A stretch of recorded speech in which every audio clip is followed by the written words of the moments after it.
दिल्ली में अब शनिवार रविवार, हिंदी में बोले तो वीकेंड पर भी कर्फ्यू रहेगा। शुक्रवार रात 10 बजे से सोमवार सुबह 6 बजे तक सब कुछ बंद रहेगा, बस ज़रूरत की चीज़ें ही खुली रहेंगी। जिम बंद, मॉल बंद, ऑडिटोरियम बंद, होटल बंद, रेस्टोरेंट में खाना बंद, लेकिन सिनेमा हॉल खुले रहेंगे। अरे मनोरंजन तो ज़रूरी है ना।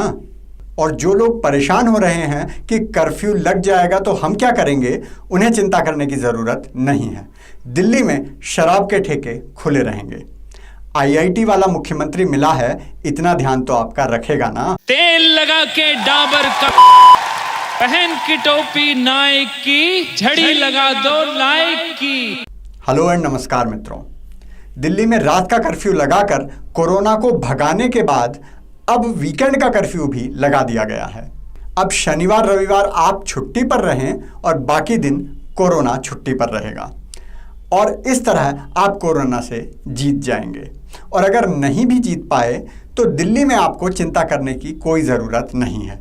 दिल्ली के अस्पतालों में मरीजों के लिए बिस्तरों की कोई कमी नहीं है। आप सुन लीजिए। आज भी जो दिल्ली के अंदर परिस्थिति है, हमारे हॉस्पिटल में जो प्रबंधन है, हॉस्पिटल्स का जो मैनेजमेंट है, वो स्थिति अभी फ़िलहाल अपने कंट्रोल में है। दिल्ली में हॉस्पिटल बेड्स की कमी नहीं है।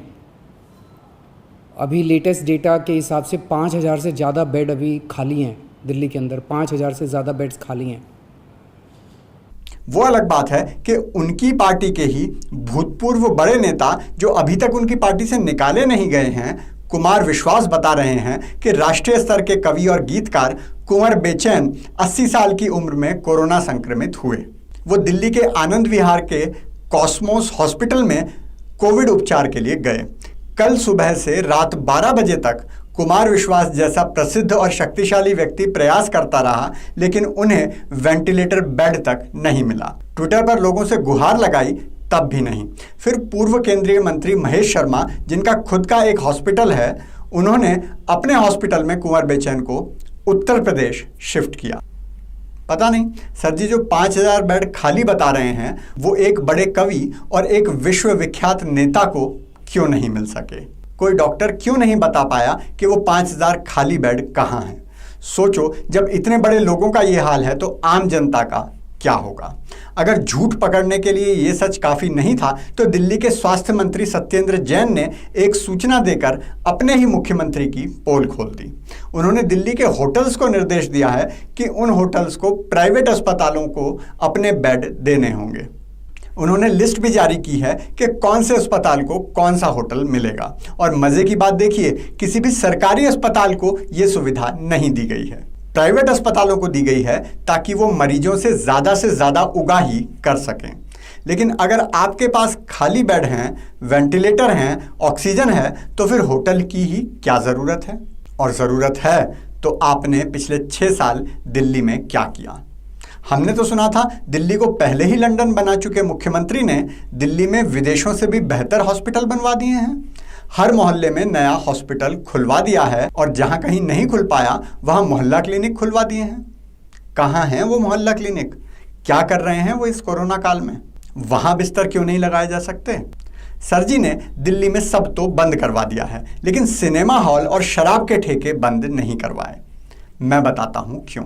क्योंकि आपने दिल्ली की जनता से कहा था नए स्कूल बनवाएंगे, हॉस्पिटल बनवाएंगे, वो तो आपने बनवाए नहीं। उसके लिए जनता के टैक्स का जो पैसा था, वो पैसा तो आपने विज्ञापन में लगा दिया। और अगर कुछ खुलवाया तो वो थे शराब के ठेके। आपने खूब शराब के ठेके दिल्ली में खुलवाए। शराब पीने की उम्र जो 25 साल थी उसे घटाकर 21 साल कर दिया ताकि ज़्यादा से ज़्यादा बच्चे शराब पी सकें।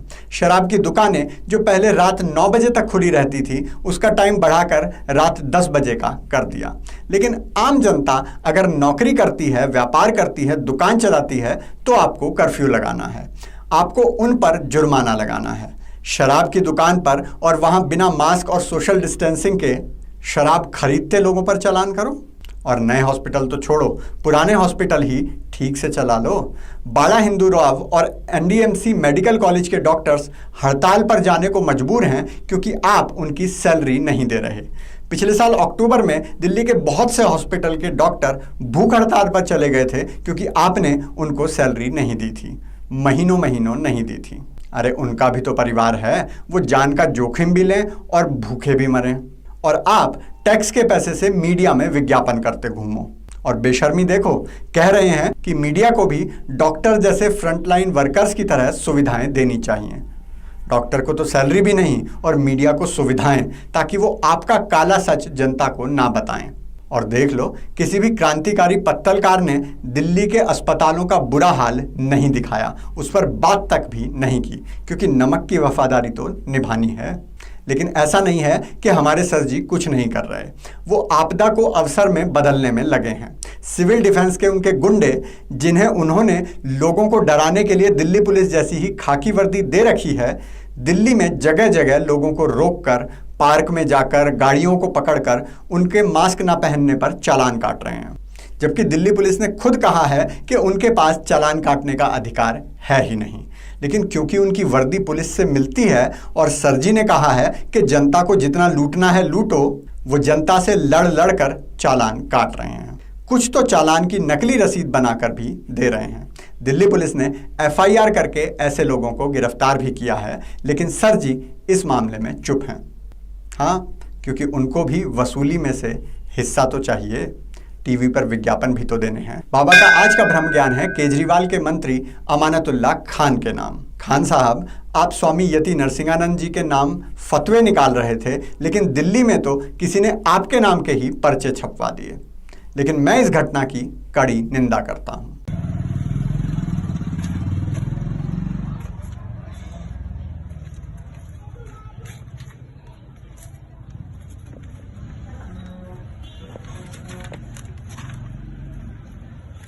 Wow.